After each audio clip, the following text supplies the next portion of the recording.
Hello boys and girls, it's Cal and I'm back to do another little audio recording of our story, Swooping Through the Milky Way. I think I might have said that last recording was the last one, but I'm too excited to tell you that we're going to have a book launch party on Friday. Hooray!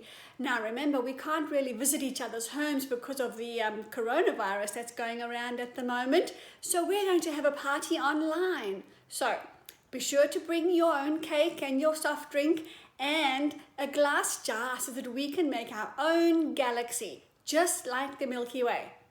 I will let you know what time on Friday, but it will be this Friday, the 17th of July, 2020.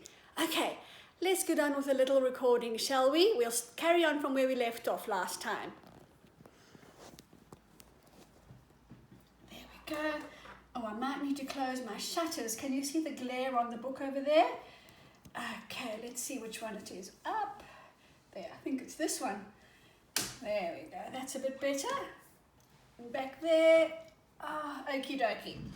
So, we last left off where they were about to park their sparkler into the cartridge parking.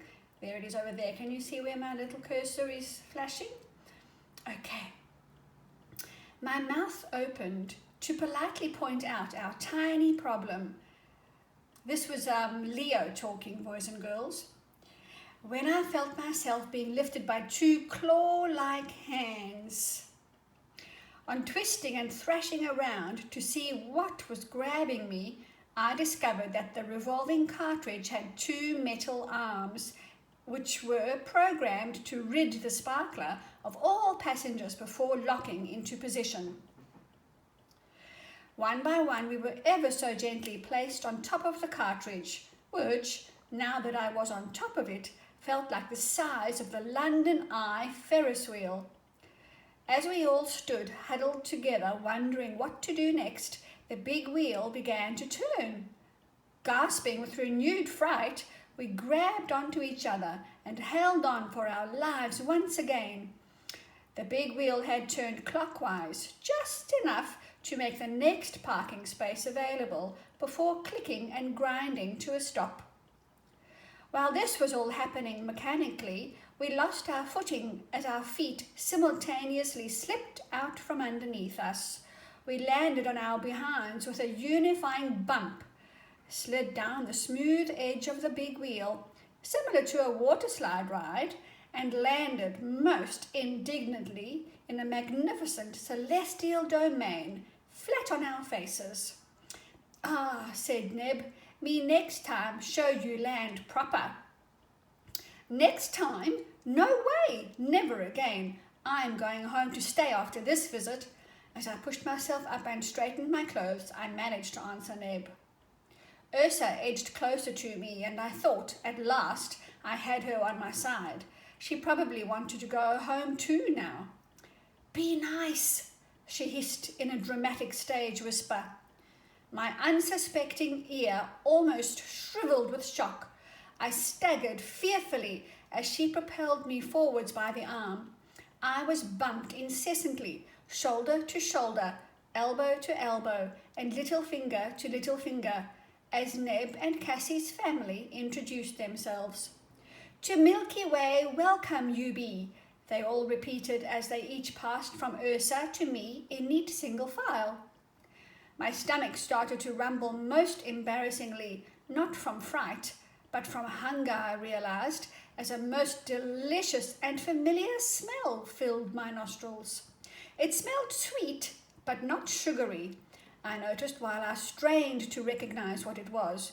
My nostrils flared so I could take in as much as possible, as if aroma alone would ease my hunger pangs. Spicy, but not pungent. What is it? I wonder if you can guess, boys and girls. Let's turn the page. I know that smell so well. It reminded me of cakes and cookies, ice cream and milkshakes. Ah, that's what it was. My lungs sucked in air and my eyes sprang open as the realization hit me. My hunger was temporarily forgotten as I got a real close-up view of Neb's family peering curiously up my flared nostrils. My hand automatically flew up to cover my nose, and they backed away, perhaps with fright, perhaps out of politeness, or perhaps they were just satisfied that there was nothing out of the ordinary up there. Whatever their reason, I soon relaxed again, only to find my hunger pangs returning with a vengeance.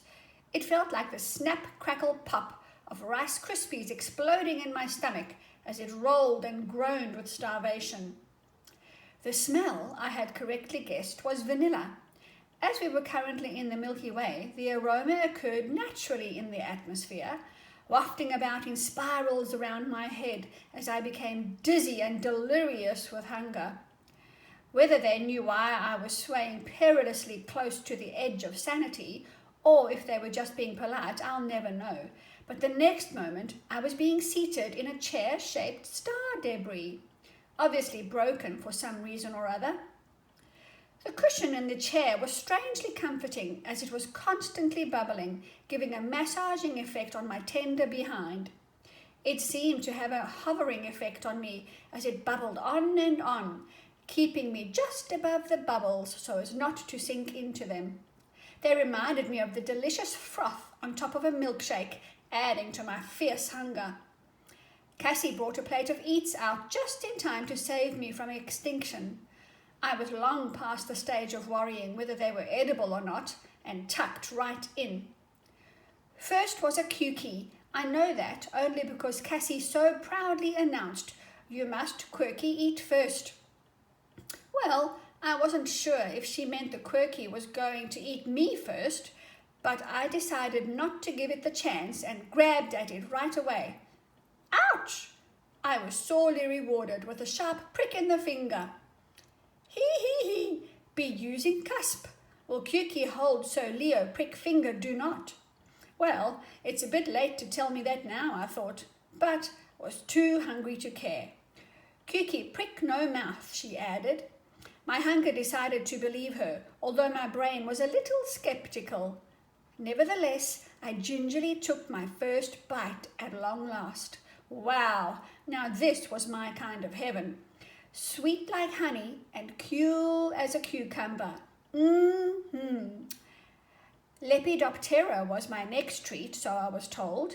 It looked kind of like the butterfly cookies Ursa sometimes baked at home. Only the wings were made of melt-in-the-mouth pastry, dusted in the finest gold dust, and in the centre of the wings was a cocktail sausage. I lifted the cusp to pierce the sausage. "No!" yelled Cassie, holding together wings in fingers, being mouth in front of. I glanced at Ursa and noticed that she too was battling to understand Neb's instructions to her, so she was of no help to me at all.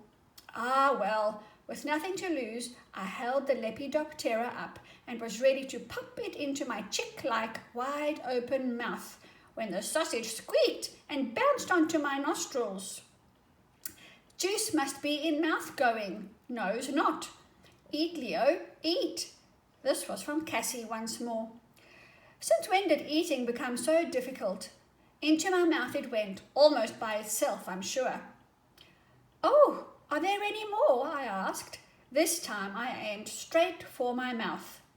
This wasn't so difficult after all, and was another taste bud popping treat. Together, Neb and Cassie drifted away and out of sight. That was hardly enough food to get me through the night, but, not wanting to appear greedy, I politely kept quiet. "Those were superb, weren't they?" ventured Ursa. "They sure were," I answered eagerly. Our hosts reappeared to my delight with another tray each. Now, boys and girls, wouldn't you love to know what they brought out for the children to eat? Well, you'll have to wait until you can read the book to find out. Or you can wait until our book launch party on Friday to find out, because I'll be making some of the eats from our story for you to see. Be sure to join me Friday the 17th. I will let you know what time. Thanks for joining me, boys and girls. Bye for now.